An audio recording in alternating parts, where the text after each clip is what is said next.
మహారాష్ట్రలో షాకింగ్ ఘటన వెలుగులోకి వచ్చింది. ఓ యువకుడు దాదాపు 180 మంది బాలికలను లైంగికంగా వేధించి 350కి పైగా అశ్లీల వీడియోలు రికార్డ్ చేశాడు.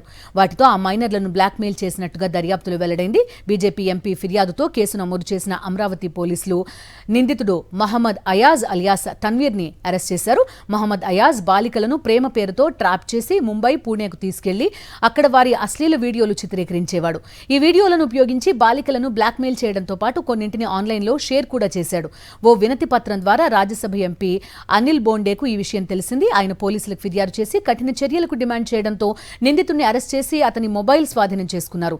అందులో వందల కొద్దీ అసభ్యకర వీడియోలు ఉన్నట్టుగా సమాచారం.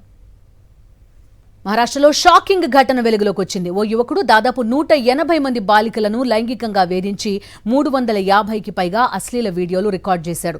వాటితో ఆ మైనర్లను బ్లాక్మెయిల్ చేసినట్టుగా దర్యాప్తులో వెల్లడైంది. బీజేపీ ఎంపీ ఫిర్యాదుతో కేసు నమోదు చేసిన అమరావతి పోలీసులు నిందితుడు మహమ్మద్ అయాజ్ అలియాస్ తన్వీర్ ని అరెస్ట్ చేశారు. మహమ్మద్ అయాజ్ బాలికలను ప్రేమ పేరుతో ట్రాప్ చేసి ముంబై, పూణేకు తీసుకెళ్లి అక్కడ వారి అశ్లీల వీడియోలు చిత్రీకరించేవాడు. ఈ వీడియోలను ఉపయోగించి బాలికలను బ్లాక్మెయిల్ చేయడంతో పాటు కొన్నింటిని ఆన్లైన్లో షేర్ కూడా చేశాడు.